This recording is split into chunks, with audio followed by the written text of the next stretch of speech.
আসসালামু আলাইকুম সবাইকে। একজন অ্যাডমিশন স্টুডেন্টদের একদম এই ক্লাসটা একেবারে ফলস। কেন?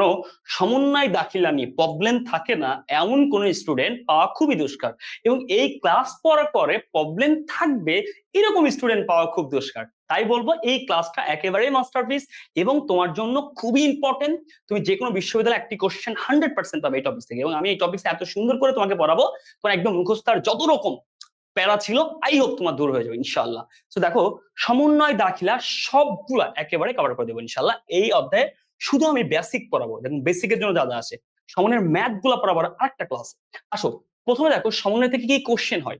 কোশ্চেন এরকম থাকতে পারে যে সেবা আয়, বকেয়া সেবা আয় সমন্বয় না দিলে কি হবে। ওকে, তাহলে সমন্বয় না করলে কি হবে, তাহলে আগে জানতে হবে সমন্বয় করলে কি হবে, তারপরে ভাই না করলে কি জানবো। Okay fine.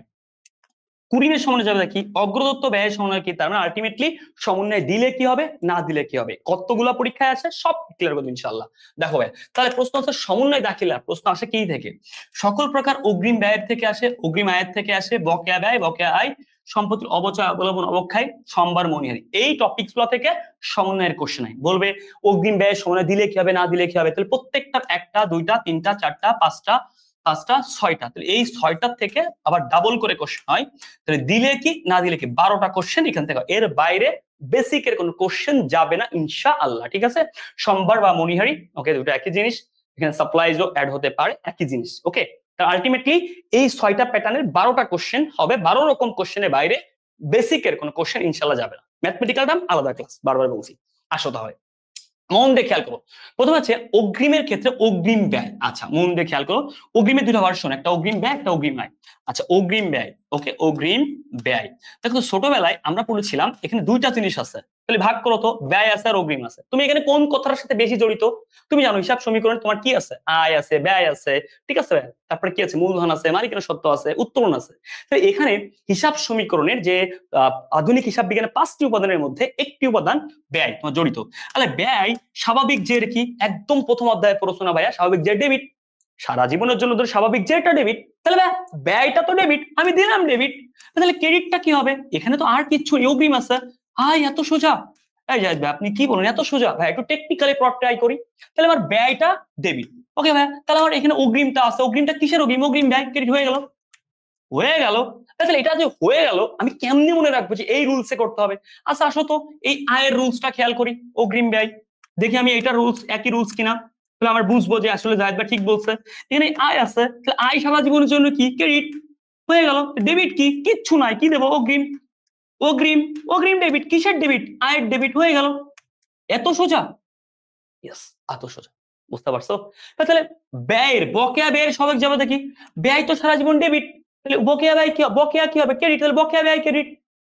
বকেয়া আয়, আয় সারা জীবনের জন্য ক্রেডিট, অবশ্যই ক্রেডিট, তাহলে এখানেও কি ক্রেডিট, ডেবিট কি বকেয়া আয়। হাই হাই, এত সোজা। কিন্তু ভিতরে একটু মশলা আছে, আসো। তাহলে প্রথম কথা এখানে দেখো, ব্যয়ের স্বাভাবিক যাবে তো অগ্রিম ব্যয়ের কি হবে, তো এখান থেকে বলি আমি অগ্রিম বীমা, তাহলে এর স্বাভাবিক সমন্বয় যাবে দেখি, বা অগ্রিম ভাড়া, তাহলে এখানে কি আছে, ভাড়া একটা ব্যয়, তাহলে আমার ভাড়া ডেবিট অগ্রিম ভাড়া ক্রেডিট। বুঝতে পারছো? আচ্ছা যদি বলি অগ্রিম বেতন, ভাই এখানে ব্যয়ের জায়গা আছে বেতন, তাহলে বেতন ডেবিট অগ্রিম বেতন ক্রেডিট। আমি যদি বলি অগ্রিম মজুরি, তাহলে আবার ব্যয়ের জায়গা আছে মজুরি, তাহলে আমি বলবো মজুরি ডেবিট, শুধু মজুরি ডেবিট অগ্রিম মজুরি ক্রেডিট। লাইক বেতন ব্যয় ডেবিট অগ্রিম ব্যয় ক্রেডিট। বুঝতে পারছো? I hope clear. কোশ্চেন কিভাবে আসে, আচ্ছা ব্যয় তো ডেবিট, ব্যয় আমার ব্যয়ের ফলে ওই মাইনাস, ওকে ফাইন ক্লিয়ার। অগ্রিম ব্যয় একটা সম্পদ, কেন ব্যয়ের আগে যদি অগ্রিম থাকে সম্পদ, তাহলে ব্যয়ের আগে যদি অগ্রিম না থাকে, ব্যয়ের আগে বকেয়া থাকে, তাই আমাকে দিতে হবে, আর অগ্রিম ব্যয় আমি দিচ্ছি আগে, তাহলে ও ব্যয়ের আগে অগ্রিম থাকলে এটা সম্পদ। ওকে ডান, আমরা সবাই জানি। তাহলে অগ্রিম, আয়ের আগে যদি অগ্রিম থাকে তাহলে অগ্রিম আয়টা চলতি দেয়, কারণ আগে টাকা নিছি। তাহলে ব্যয়ের আগে অগ্রিম, সম্পদ কখন ক্রেডিট হয়, মাইনাস হলে। এই প্রশ্ন প্রথম পরীক্ষায় আসবে যে ভাইয়া অগ্রিম ব্যয়ের সমন্বয় দেওয়ার ফলে কি হবে, ওই মাইনাস ওই প্লাস। সমন্বয় দাখিলা দেওয়ার ফলে ও মালিকানা সত্ত্ব হ্রাস সম্পদ হ্রাস, না দিলে কি হবে উল্টা, ওই প্লাস এ প্লাস। তাহলে এক, সমন্বয় দিলে কি হবে, সমন্বয় দিলে কি হবে। 2 নম্বর, সমন্বয় না দিলে কি হবে, এই যে না দিলে, ক্লিয়ার। তাহলে কোশ্চেন দুই রকম হবে, এক সমন্বয় দিলে ওই মাইনাস এ মাইনাস, না দিলে ওই প্লাস এ প্লাস। এবার আসো, এই ওই মাইনাস এর বাংলা নাম কি? ওই মাইনাস মানে কি হতে পারে? মালিকানা সত্ত্ব হ্রাস। পরীক্ষায় এভাবে কোশ্চেন হবে, বিশ্বাস করো। সমন্বয় দিলে কি হবে? ওই মাইনাস অথবা মালিকানা সত্ত্ব হ্রাস। মালিকানা সত্ত্ব হ্রাস যে কথা, নিট লাভ হ্রাস সে কথা। ওই মাইনাস মানে কি? ব্যয় না এটা, নিট লাভ হ্রাস। আর মালিকানা সত্ত্ব নিট লাভ হ্রাস মানে আয়কর কম। ভাই আপনি এত ডিপ কেন পড়াচ্ছেন? এই ডিপের থেকে প্রশ্ন হবে যে অগ্রিম ব্যয়ের সমন্বয় দিলে কি হবে? দিলে এই যে ওই হ্রাস, মালিকানা সত্ত্ব হ্রাস বা নিট লাভ হ্রাস, আয়কর। মালিকানা সত্ত্ব হ্রাস অথবা বলতে পারি মালিকানা হ্রাস, ব্যয় বৃদ্ধি পেলে। এখানে দেখো তো ব্যয় ডেবিট হয়েছে না, তাহলে ব্যয় বৃদ্ধি। তাহলে 4টা রকম বাংলা ভার্সন পরীক্ষা আসতে পারে। আমি বাংলা ভার্সন কেন পড়বো? এখান থেকে প্রশ্ন হবে, তাই পড়বা। তাহলে প্রশ্ন কেমন হবে? এই তো কথা। পরীক্ষা স্টুডেন্ট কেন পারে না? মুখস্থ করে। তাহলে ওই মাইনাস মানে এটা ব্যয়, তাহলে ব্যয় বৃদ্ধি হতে পারে। তাহলে পরীক্ষা প্রশ্ন হবে সমন্বয় দিলে কি হবে? ব্যয় বৃদ্ধি, খরচ, মালিকানা সত্ত্ব হ্রাস, নিট লাভ হ্রাস, আয়কর কম বা আয়কর হ্রাস। ওকে, বা আয়কর কম দেখাবে। তাহলে এখানে কি হবে? সম্পদ হ্রাস। এখানে কোনো ঝামেলা নেই, সম্পদ হ্রাস। তাহলে না দিলে কি হবে? এইটারও বাংলা ভার্সন পরীক্ষা আসে, এইটারও বাংলা ভার্সন আসে, সম্পদ বৃদ্ধি। বিশ্বাস করো, তুমি বুঝে নাও। আচ্ছা ওই প্লাস, আচ্ছা দেখো তো ব্যয় বৃদ্ধি না দিলে কি হবে? ব্যয় হ্রাস। আচ্ছা ব্যয় হ্রাস যে কথা, ওই প্লাস মানে মালিকানা সত্ত্ব বৃদ্ধি সে কথা। আর মালিকানা সত্ত্ব বাড়া মানে নিট লাভও কি? নিট লাভ বৃদ্ধি সে কথা। আর নিট লাভ বৃদ্ধি যে কথা, আয়কর বেশি সে কথা। তাহলে এর থেকে একটা সিঙ্গেল প্রশ্ন পরীক্ষা যদি বাইরে আসে আমি বুঝে দেবো। তাহলে ভাই এই যে বাংলা নাম কেন পড়ছি, এখান থেকেই প্রশ্ন হবে। বাংলা নাম কেন পড়ছি বুঝতে পারছি। ওই প্লাস যে কথা, ব্যয় হ্রাস সে কথা, ব্যয় হ্রাস যে কথা, মালিকানা বৃদ্ধি সে কথা, নিট লাভ বৃদ্ধি সে কথা, আয়কর বেশি কথা। বুঝতে পারছো? তাহলে আলটিমেটলি এটা তুমি বুঝছো। এবার আসো আরো একটা তোমাকে বুঝাই, তুমি কেন বুঝবা না। ও আয় একটা ক্রেডিট, তাহলে আয় কখন ক্রেডিট? আয় ক্রেডিট মানে মালিকানা বৃদ্ধি। Okay fine. সমন্বয় দিলে, সমন্বয় না দিলে কি হবে? উল্টা। আচ্ছা অগ্রিম একটা দায় হিসাব, দায় কখন ডেবিট হয়? মাই কোশ্চেন ইজ দায় কখন ডেবিট হয়? হোয়ার? দায় কখন ডেবিট হয়? দায়টা বৃদ্ধি পেলে তো ক্রেডিট, তাহলে দায় হ্রাস পেলে ডেবিট। Ultimately L minus. দায় হ্রাস পেলে কি? Debit L minus. সমন্বয় না দিলে উল্টা। তাহলে বাংলা ভার্সন তুমি লেখো কিভাবে? সমন্বয় দিলে এল মাইনাস অথবা দায় হ্রাস, আর কোনো পার্থক্য নেই। না দিলে এল প্লাস অথবা দায় বৃদ্ধি। বাংলায় সমন্বয় দিলে ওই প্লাস, ওই প্লাসের বাংলা নাম কি? ওই প্লাসের বাংলা নাম কি? মালিকানা সত্ত্ব বৃদ্ধি। এখানে ব্যয় বলা যাবে না, আয় আছে, তাহলে আয় বৃদ্ধি। বুঝতে পারছো? নিট লাভ বৃদ্ধি, আয়কর বৃদ্ধি। ওকে, ওই মাইনাস মানে কি? আয় কমে গেছে মানে আয় হ্রাস। ওকে, আয় কমে গেছে ব্যয় লেখা যাবে, এখানে আয় আছে, তাহলে আয় কমে গেলে তো মালিকানা কমে যায়। নিট লাভ হ্রাস, তারপরে মালিকানা সত্ত্ব হ্রাস হতে পারে, আয়কর হ্রাস। এই যে বাংলা নামগুলা কেন বলতেছি ভাই, তোমার লাগবে, তাই তোমার পরীক্ষা লাগবে। তাহলে এই দুটো জিনিস আমি টু জেড ক্লিয়ার। নেক্সট আমি এখন আগাবো, না বুঝলে আবার ভিডিওটা দেখো। বুঝতে পারছো? আসো এখানে তাহলে নেক্সটে কি আছে? বকেয়া ব্যয়, বকেয়া আয়। তাহলে দেখো তো বকেয়া ব্যয়, তাহলে বকেয়া ব্যয়, তাহলে ভাইয়া বকেয়া ব্যয় বলতে কি? ব্যয়টা আমার সারা জীবন ডেবিট, একটু আগে পড়াইছি, তাহলে ব্যয় ডেবিট। তাহলে এখানে সেম ভাবে বকেয়া ব্যয় ক্রেডিট, একদম ইজি ভাইয়া, বিশ্বাস করো। তাহলে দেখো তো বকেয়া আয় কি হবে? বকেয়া আয়, তাহলে আয় সারা জীবনের জন্য কি? ক্রেডিট। তাহলে আয় আমার এখানে কি আছে? ক্রেডিট হবে। তবে ডেবিট কি হবে? বকেয়া আয় হবে ডেবিট। বুঝতে পারছো কেন ভাইয়া? এই যে একটু আগে সব ফরম্যাট এরকম। আসো তাহলে এখানে ব্যয় আমার ডেবিট, তাহলে ব্যয় ডেবিট মানে কি? ওই মাইনাস। সমন্বয় দিলে আর বকেয়া ব্যয় একটা দায় হিসাব, চলতি দায়। আমরা জানি ব্যয়ের আগে চলতি দায় কখন ক্রেডিট হয়? দায় বাড়লে। তাই সমন্বয় না দিলে কি? উল্টা, ওই প্লাস এল মাইনাস। সময় না দিলে উল্টে যাবে না ভাইয়া? যাবে। আচ্ছা তো আয় আমার ক্রেডিট মানে ওই প্লাস বকেয়া আয়। আচ্ছা ভাই আয়ের আগে বকেয়া আছে, বকেয়া আয়ের আর এক নাম প্রাপ্য আয়। এটা আমার সম্পদ, মনে রাখবা। বকেয়া ব্যয় দায়, কিন্তু বকেয়া আয় আমি এটা পাইনি, পাবো, সম্পদ। তাহলে সম্পদ কখন ডেবিট হয়? এ প্লাস, সম্পদ বাড়লে। না দিলে কি হবে? এ মাইনাস, ওই মাইনাস। বুঝতে পারছো? উল্টা জাস্ট। আচ্ছা তো বাংলা নামগুলা কি তাহলে? ভাই দেখো তো ভাইয়া, ব্যয় আমার ডেবিট, ওই মাইনাস। ওই মাইনাস কখন হয়? ব্যয়টা বৃদ্ধি হলে। আমি বলতে পারি ব্যয় বৃদ্ধি, আমি বলতে পারি ব্যয় বৃদ্ধি যে কথা, মালিকানা সত্ত্ব হ্রাস সে কথা। ব্যয় বৃদ্ধি যে কথা, মালিকানা হ্রাস সে কথা, মালিকানা হ্রাস হলে নিট লাভ হ্রাস সে কথা, নিট লাভ হ্রাস হলে আয়কর, আয়কর হ্রাস সে কথা। ভাই আর কত বুঝাবো? প্রত্যেকটা ইন্টিসেন। তাহলে ওই প্লাস হলে কি হবে? সমানে না দিলে তো ওই প্লাস, তাহলে ওই প্লাস না এসে বাংলা নাম থাকবে মালিকানা বৃদ্ধি। এখানে ব্যয় আছে, তাহলে ব্যয় ওই কখন প্লাস হবে? ব্যয়টা কমে গেলে প্লাস হয়। মালিকানা সত্ত্ব কি? বৃদ্ধি, নিট লাভ বৃদ্ধি, আয়কর বৃদ্ধি। এল প্লাস এল মাইনাস, দায় বৃদ্ধি দায় হ্রাস হয়ে গেল। আলটিমেটলি স্টুডেন্ট তুমি স্টেপ বাই স্টেপ পড়বা। ফার্স্টে তোমার জাবেদা করতে হবে, দেন সমন্বয় দিলে কি, দেন না দিলে কি। তুমি কেন পারবা না? ইনশাল্লাহ পারবা। এ প্লাস এ মাইনাস, সম্পদ বৃদ্ধি সম্পদ হ্রাস। ওই প্লাস মানে সেই একই কথা, ওই মাইনাস মানে সেই বাংলা নাম একই। সমন্বয় দিলে কি না দিলে কি খাতায় সুন্দর করে নোট করবা। এই যে পরীক্ষার হলে যে অনেকগুলো প্রবলেম তোমরা পড়ো বা কোশ্চেন প্র্যাকটিস যে প্রবলেম পড়ো, তোমার এইগুলাই তোমাদের সমস্যা। মনে রেখো অগ্রিম আয়ের আরেক নাম কি? অনুপার্জিত আয়। এই অগ্রিম আয়ের আরেক নাম অনুপার্জিত আয়। পরীক্ষাতে এইগুলা বিবাদে পড়বা। অনুপার্জিত আয় বলবে যে অনুপার্জিত আয়ের সমন্বয় জাবেদা, বুঝতে পারছো? তাহলে অগ্রিম আয়ের সমন্বয় জাবেদা, প্রত্যেকটা আগে সমন্বয় জাবেদা করবা। তারপরে কি দিলে কি না দিলে কি। অগ্রিম ব্যয়ের একটা অগ্রদত্ত ব্যয়, অগ্রদত্ত ব্যয়। ওকে, এই বকেয়া ব্যয় বা আয়ের আর একটা প্রাপ্য আয়, প্রাপ্য ওকে আয়, বুঝতে পারছো? বকেয়া অথবা প্রাপ্য আয়। তাহলে ভাই একেবারে ক্লিয়ার করি। একেতে অগ্রিম ব্যয় সমন্বয় যাবে দেখি ব্যয় ডেবিট, অগ্রিম ব্যয় ক্রেডিট। ওকে ফাইন, তাহলে ব্যয় ডেবিট সমন্বয় দিলে কি হবে? ওই মাইনাস, ওকে না দিলে ওই প্লাস। অগ্রিম ব্যয় ক্রেডিট এফ মাইনাস, না দিলে ওই প্লাস। তারপরে কি আছে? অগ্রিম আয়, আয়ের ক্ষেত্রে আয় ক্রেডিট, অগ্রিম আয় ক্রেডিট। যাবে তাকে ক্লিয়ার করি। ব্যয়ের ক্ষেত্রে বকেয়া ব্যয় সমন্বয় কি? ব্যয় সবসময় ডেবিট হয়, তাহলে বকেয়া ব্যয়টা কি হবে? ক্রেডিট হয়ে গেল, স্বাভাবিক ব্যাপার। দেন হচ্ছে কি? বকেয়া আয়, আয়ের ক্ষেত্রে আয় সবসময়ের জন্য ক্রেডিট, ডেবিট কি? বকেয়া আয়। তাহলে এবার সমন্বয় দিলে কি হবে? বকেয়া আয়ের সমন্বয় কি হবে? বকেয়া একটা সম্পদ এ প্লাস, আয় কি? ক্রেডিট, ওই প্লাস। না দিলে উল্টে যাবে, শেষ। বাংলা নাম শিখাইছি। ওকে, তাহলে এই যে সবগুলোই চারটা জিনিস সব থেকে টপ ক্লাস ইম্পর্টেন্ট। এই চারটা যেমন তোমাকে বলা হয় অগ্রিম ব্যয় না লেখে অগ্রিম ভাড়া, অগ্রিম বেতন, অগ্রিম মজুরি, অগ্রিম সুদ ব্যয়, অবশ্যই পারবা তুমি এখন, বুঝতে পারছো? ক্লিয়ার? তাহলে আলটিমেটলি তুমি পারবে সমন্বয় জাবেদাগুলো। সমন্বয় কিছু ব্যতিক্রম নিয়ম আছে, সেগুলো পরে যাব। আগে আমরা সমন্বয়টা বেসিক ক্লিয়ার করছি। তা আলটিমেটলি এই চারটার সমন্বয় দিলে কি না দিলে কি, প্রথম প্রশ্ন এই চারটার সমন্বয় দিলে কি, সমন্বয় না দিলে কি। তারপরে সমন্বয় দিলে কি না দিলে কি সমীকরণ প্লাস বাংলা নাম, সমীকরণ প্লাস বাংলা নাম। তাহলে এই চারটার সমন্বয় দিলে কি না দিলে কি, এটা জাবেদা। দ্বিতীয়ত সমন্বয় দিলে কি, সমন্বয় না দিলে কি। ওকে, প্রথমে সমন্বয় জাবেদা শিখবা। দেন হচ্ছে সমন্বয় দিলে সমীকরণে কি পরিবর্তন, না দিলে কি পরিবর্তন। এই সমীকরণগুলো আবার বাংলা থেকে ইংলিশে দেখি। ওকে, এইগুলো পরীক্ষা আসবে, আশা করি ক্লিয়ার। আসো ভাইয়া, আবার আসো, দেখো অবচয়, অবলম্বন, অবক্ষয়, তিনটা জাবেদা কি? অবচয় ডেবিট, অবচয় একটা ব্যয়, অবলম্বন একটা ব্যয়, অবক্ষয় একটা ব্যয়। তাহলে যাই কিছু হোক ডেবিট। পুঞ্জীবিত অবচয় কি হবে? পুঞ্জীবিত অবচয় ক্রেডিট হবে, ঠিক আছে? তাহলে ভাই এখানে দেখো তো অবচয় ডেবিটের ফলে কি হবে? ওই মাইনাস, এটা ব্যয়। আর পুঞ্জীবিত একটা সম্পদ, বিপরীত সম্পদ, তাহলে সম্পদ কখন ক্রেডিট হয়? মাইনাস, এ মাইনাস। তাহলে সমানে না দিলে কি হবে? ওই প্লাস এ প্লাস। তাহলে বাংলা নাম কারবা না ভাইয়া? ওই মাইনাস মানে কি? ব্যয় বাড়ছে, মালিকত্ব কমছে, কারণ হচ্ছে কি নিট লাভ কমছে, আয়কর কমছে। ওকে, উল্টা এ মাইনাস সম্পদ কমছে, সম্পদ বাড়ছে, হয়ে গেল।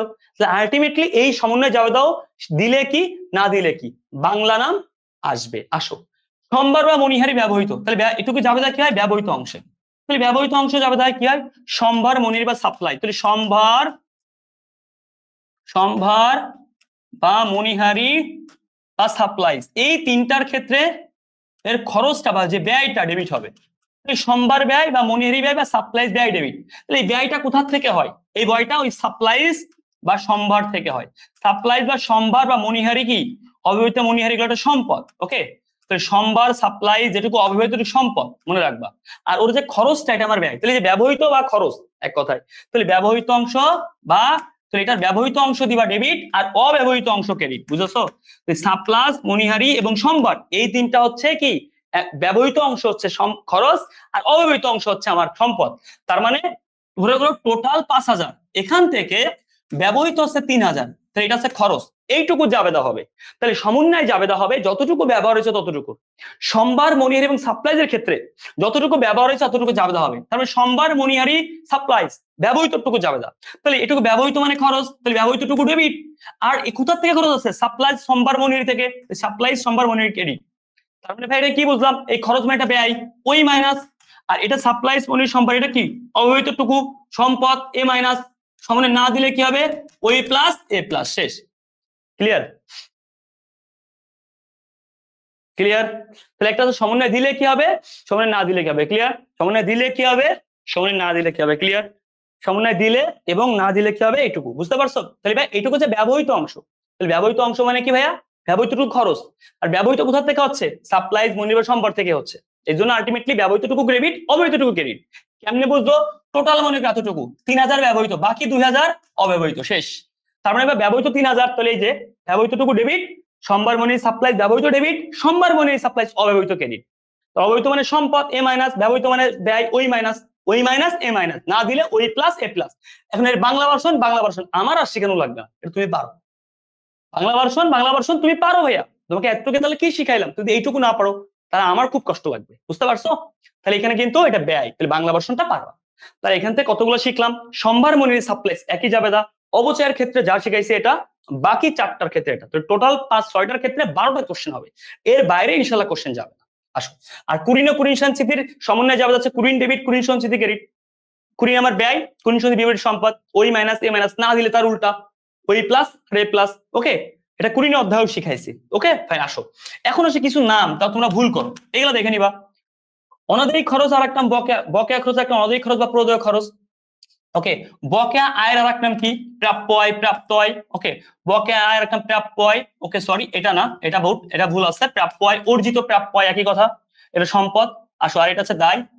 অর্জিত আয় এটা একটা আয় যেটা অর্জন হয়েছে, একটা দায়, কিন্তু অনুপার্জিত আয় একটা দায়। এই দেখো, অর্জিত অপ্রাপ্ত আয় বা অনুপার্জিত আয়, অপ্রাপ্ত বা অনুপার্জিত, অনুপার্জিত বা প্রাপ্য আয় বা প্রাপ্য আয়, এটা সম্পদ। ওকে, আয় অর্জিত হয়েছে কিন্তু পাওয়া যায়নি, মানে যে প্রাপ্য আয় একই কথা, এটা এটা একই কথা, প্রাপ্য এটা সম্পদ।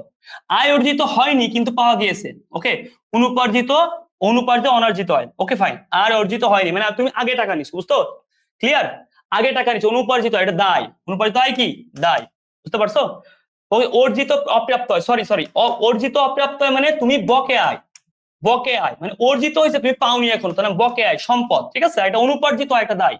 এই যে প্রত্যেকটা দেওয়া অগ্রবর্ত খরচ, অগ্রিম খরচ, অগ্রিম খরচ একটা অগ্রবর্ত খরচ যা পূর্বে প্রদত্ত খরচ, ভেরি ইম্পর্টেন্ট, এটা সম্পদ। ওকে, অগ্রিম আয়ের একটা অনুপার্জিত, যে দেওয়া আছে এখানে, বুঝতে পারছো? অগ্রিম আয় এই লাইন পড়া লাগবে না, অনুপার্জিত আয় বা অনার্জিত আয় বা আর্ন রেভিনিউ দায়, চলতি দায়, বুঝতে পারছো? এইগুলো হচ্ছে তোমার সিনোনিম, বা তুমি এতদিন যা জানো তার একটু আপডেট ভার্সন, সিনোনিম। আসো তাহলে আমি তোমাকে দেখাবো কিভাবে কোশ্চেন দেখা, ট্রাই করো ভাইয়া। কোশ্চেন প্যাটার্ন দেখো, বকেয়া সেবায় সমনে না করলে, তাহলে বকেয়া সেবায়, তাহলে বকেয়া আয়, তাহলে আয়ের ক্ষেত্রে যাবে যা কি আয় ক্রেডিট, তাহলে বতে বকেয়া, আতে আয় ডেবিট, এভাবেই করছি। আয় ক্রেডিট হলে ওই প্লাস, তাহলে সমন্বয় না দিলে ওই মাইনাস। আসো, বকেয়া আয় আমি পাবো, এটা কি চলতি সম্পদ, দায় সম্পদ, তাহলে সমন্বয় দিলে এ প্লাস, না দিলে এ মাইনাস, তাহলে বলতে পারি এ মাইনাস, বলতে পারি এ মাইনাস, মানে সম্পত্তি কমে যাবে। ওই মানে মাইনাস মানে কি মালিকানা সত্ত্ব মাইনাস, এখানে আয়, তাহলে আয় মাইনাস মানে আয় হ্রাস বা মালিকানা সত্ত্ব হ্রাস বা নিট লাভ হ্রাস। দায় তো আসবে না, দায় আসবে না, সম্পত্তি এবং আয় বেশি হবে না, এই যে সম্পত্তি আয় কম, দেখছো? সম্পত্তি কম, আয় কম, আয় কম না থাকলে থাকতে পারতো এখানে মালিকানা সত্ত্ব কম, মালিকানা সত্ত্ব কম বা নিট লাভ কম, যে কোনো একটা কিছু থাকলে হবে, ঠিক আছে? নিট লাভ, এই জন্য তোমাকে আমি বাংলা নাম ডিসক্রিপশন করে করে পড়াইছি। তাহলে বাংলা নাম আমি তোমাকে কেন ডিসক্রিপশন করে পড়াইছি, অ্যানালাইসিস করে, বুঝতে পারছো? এই জন্য, কারণ পরীক্ষা হলে আমি জানি এই প্রশ্নগুলো থাকে। কুরিনের সমন্বয়ে যাবে নিচে কোনটি প্রভাবিত করে, যে বললাম না একটা কুরিন ডেবিট আর কি পুঞ্জীবিত, সরি কুরিন সঞ্চিতি ক্রেডিট, কুরিন ডেবিট কুরিন একটা ব্যয়, আর পুঞ্জীবিত সরি কুরিন সঞ্চিতি একটা বিপরীত সম্পদ, তাহলে ব্যয় আর সম্পদ। আসো, অগ্রগত ব্যয় সমন্বয় না করলে, যে না কথাটা অনেকে ভুলে যায়, অগ্রগত ব্যয় অগ্রিম ব্যয়, তাহলে অগ্রিম ব্যয় যাবে কি ব্যয় আমার ডেবিট, তাহলে ব্যয় ডেবিট, পথে অগ্রিম পথে ব্যয় ক্রেডিট, এভাবেই করবা। অগ্রিম ব্যয় সমন্বয় দিলে কি ব্যয় ডেবিট ওই মাইনাস, অগ্রিম ব্যয় সম্পদ এ মাইনাস, না দিলে কি ওই প্লাস এ প্লাস, হয়ে গেল। ওই প্লাস এ প্লাস তাহলে কি হবে ভাইয়া, দেখো তো সম্পদ কি বেশি আছে। ওকে, আগে দেখো তো সম্পদ বেশি, ওই মাইনাস মানে কি, ওই মাইনাস ওই প্লাস মানে কি মালিকানা সত্ত্ব বৃদ্ধি বা নিট লাভ বৃদ্ধি, বা এখানে ব্যয় আছে, ব্যয় হ্রাস পেলে মাইনাস প্লাস হয়। দেখো তো ব্যয় হ্রাস সম্পদ বৃদ্ধি, দেখছো ব্যয় কিন্তু কম, নট লন্ডিক ব্যয় বেশি, ব্যয় বেশি হলে তো মাইনাস, তাহলে ব্যয় কমে গেল। উল্টা, সম্পত্তি বেশি, ইয়েস মিলছে, ব্যয় কম, এই যে মিলে গেছে। সম্পত্তি কম হবে না, সম্পত্তি এবং ব্যয় বেশি হবে না, দুটোই বেশি হবে না, বুঝতে পারছো? যে সম্পত্তি বেশি এ প্লাস, না দিলে বলেছে দেখো, না দিলে ব্যয় কম, এই যে ব্যয় কম বলেই ওই প্লাস হয়, বুঝতে পারছো? ক্লিয়ার? ওকে ভাইয়া, আশা করি ক্লিয়ার। তাহলে এই টপিকসটা এরকম কোশ্চেন হয়, তো তোমাকে আলটিমেটলি এতটুকু দেখাইলাম, ইনশাআল্লাহ আল্লাহ যদি রহমত করে এই টপিকস এর বাইরে সমন্বয় দিলে, সমন্বয় না দিলে, সমন্বয় জাবেদা, তারপর দিলে আর না দিলে কি এ সমান সমান এল প্লাস ওই, এবং এর কি বাংলা নাম, বাংলা নাম, এগুলো থেকে প্রশ্ন হবে ইনশাআল্লাহ। বাংলা নাম ভেরি ইম্পর্টেন্ট কোশ্চেন, এগুলো থেকে প্রশ্ন হবে, এর বাইরে গেলে আমাকে তারপরে বললো। 99% কোশ্চেন এর থেকে বেসিক যে কোশ্চেন গুলো হয়। এবার আসো, এখানে ইম্পর্টেন্ট জিনিস দেখো, অনেকে ভুল করে কোথায়, অনেকে লেখে ব্যয় ডেবিট, সমন্বয় দিলে কি ব্যয় ফলে ওই মাইনাস ওই প্লাস, অনেকে হবে এখানে, এখানে ওই প্লাস মানে আয় বৃদ্ধি, না ভাইয়া এখানে ব্যয় আছে, তাহলে ব্যয়ের ফলে কখন ওই প্লাস হয়, ব্যয় হ্রাস হলে। অনেকে ভাবে কি সমন্বয় দিলে কি ওই মাইনাস, না যেহেতু ওই প্লাস, তাহলে মানে আয় বাড়ছে, না রে ভাই, এখানে মনে রাখবি এখানে যে ব্যয়টার ফলে ওই প্লাসটা কখন, ব্যয়টা কমে গেলে, তাহলে অ্যান্সার কিন্তু ব্যয় কমে গেলে খুঁজবি, আয় বাড়লে খুঁজবি না, খবরদার মার দেবো কিন্তু, কারণ ব্যয় কমলে মালিকানা তো বাড়ে, অন্যদিকে আয় বাড়লে মালিকানাত্ব বাড়ে, আয় কমলেও মালিকানাত্ব কমে। ঠিক আছে, আশা করি টপিক ক্লিয়ার। তোরা অনেক ভালো করে বুঝছোস, আমার জন্য দোয়া করিস বেশি বেশি করে, কারণ তোদের এত কষ্ট করে এই যে প্রিমিয়াম রেকর্ড গুলো দিচ্ছি তোদের অ্যাডমিশনে অনেক হেল্প করবে। তোরা ভালো থাক, সুস্থ থাক। আমাদের অ্যাডমিশনের জন্য আমাদের পেজ ভিজিট কর, এবং এই সমন্বয় দাখিলা রিলেটেড যত সমস্যা এবং এরকম অনেক প্র্যাকটিস এই যে বস ফ্যাসিলিটি আছে বাংলাদেশের গ্রান্টেড অ্যাকাউন্টিং বুক, যেখানে ভালো না লাগে 7 দিনের মধ্যে মানি ব্যাক গ্যারান্টি। ঠিক আছে, আমারে পাবি এই বই টেবিলে থাকলে। অ্যাকাউন্টিং লাভার্স ওয়েবসাইট বা কোনো পেজে ভিজিট করো, কোর্স বা বই কিনতে এখন যোগাযোগ করো। আল্লাহ হাফেজ।